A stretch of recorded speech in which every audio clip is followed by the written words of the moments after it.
Assalamualaikum warahmatullahi wabarakatuh. Perkenalkan, nama saya Novi Karisma dengan NIM 106-20057 dari Prodi S1 Kedokteran Gigi angkatan 2020. Di sini saya akan sedikit menjelaskan tentang apa yang telah saya gambar. Gambar yang saya buat ada gambar gigi 11 yang merupakan gambar gigi permanen incisif sentral bagian rahang atas kanan.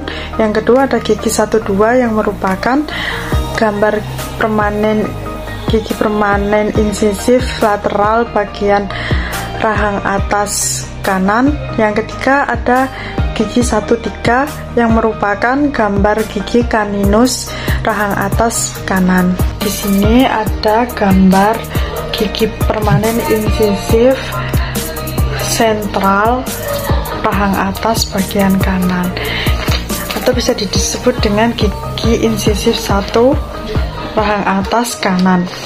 Di sini terdapat 5 views. Yang pertama ada view labial, yang kedua ada view palatal, yang ketiga ada view mesial, yang keempat ada view distal, dan yang terakhir ada view incisal. Di sini saya akan menjelaskan terlebih dahulu dalam view labial. Baik, di sini saya akan menjelaskan tentang aspeknya bagian labial. Untuk labial sendiri di mahkotanya ini berbentuk seperti skop dan memiliki permukaan yang halus dan melengkung. Untuk bagian dari mesio-incisal ridge-nya ini bersudut tajam hampir 90 derajat Celcius, dan untuk disto-incisalnya ini lebih ke membulat. Ukuran dari mesio-disto ini lebih pendek dari ukuran cervical incisal. Di sini mempunyai satu akar yang lebih cenderung membelok ke arah distal seperti ini, dan di sini memiliki 3 lobus. Dan apabila ada pada bagian gigi yang baru mengalami erupsi, di situ akan memiliki mamelon. Untuk selanjutnya yaitu bagian dari palatal. Untuk palatal ini merupakan dataran yang konkav atau yang cekung. Di bagian sini terdapat fossa palatinal dan cekungan yang tidak begitu dalam yang disebut dengan foramen caesum atau lubang buntu. Untuk selanjutnya pada bagian cervical terdapat cingulum dan tuberculum. Selanjutnya ada corak marginal ridge yang berbentuk seperti huruf M seperti ini. Untuk aspek dari mesial ini terlihat adanya cingulum dan terlihat adanya mesial marginal ridge. Untuk aspek incisal ini kita dapat melihat ada incisal edge atau tepi incisal, yang mana incisal adalah garis putus-putus, kemudian ada fossa palatal dan cingulum, yang mana cingulum di sini ini berbentuk huruf M yang terbalik atau seperti huruf V, dan juga ada incisal groove. Untuk yang selanjutnya saya akan menjelaskan tentang gigi 12, yaitu tentang gigi permanen incisif lateral rahang atas kanan. Bisa dilihat dari gambar bahwa bentuk gigi 12 berbentuk seperti paku yang membulat, dan gigi ini lebih kecil dari gigi 11 dan tepi incisalnya ini agak miring.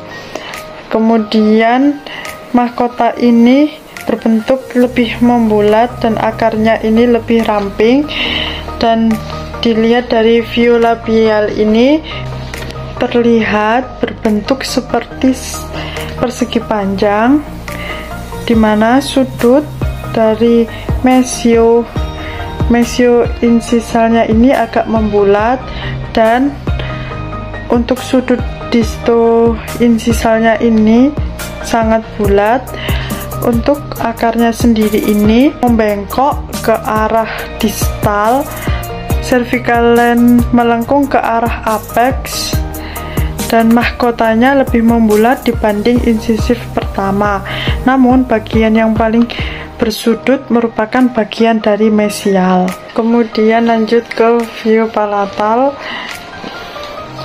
Terdapat lingual pit dan juga terdapat cingulum yang berbentuk huruf seperti huruf V terbalik ini, akan tetapi sama dengan halnya dengan gigi satu-satu, cingulumnya tidak terlihat jelas. Untuk selanjutnya ini ada mesial. Di mesial ini terlihat seperti segitiga vertikal, di mana servikal lainnya ini melengkung ke arah insisal dan garis servikal tersebut tidak beraturan pada permukaan mesial. Untuk selanjutnya ada distal.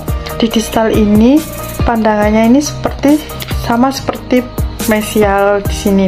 Tetapi yang membedakannya ini, untuk servikal lainnya melengkung ke arah insisal ini tidak terlalu dalam seperti mesial, dan terdapat depression dan mahkota sampai ke akar.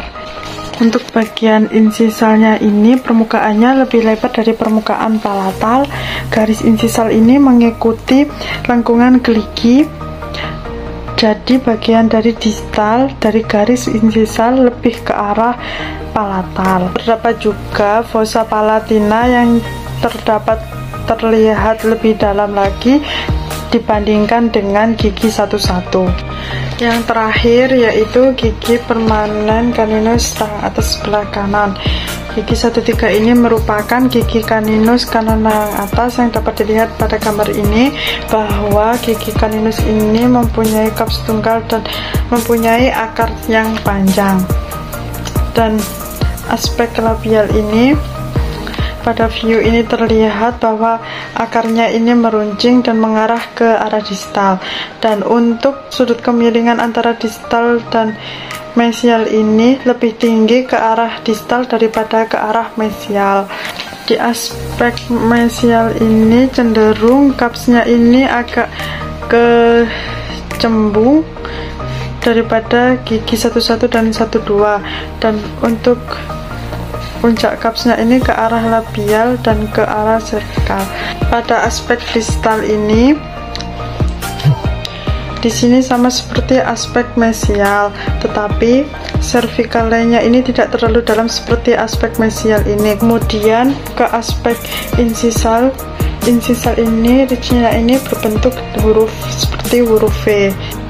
Baik, sekian dari saya yang bisa saya jelaskan. Kurang lebihnya saya mohon maaf. Saya akhiri, wabillahi taufiq wal hidayah. Wassalamualaikum warahmatullahi wabarakatuh.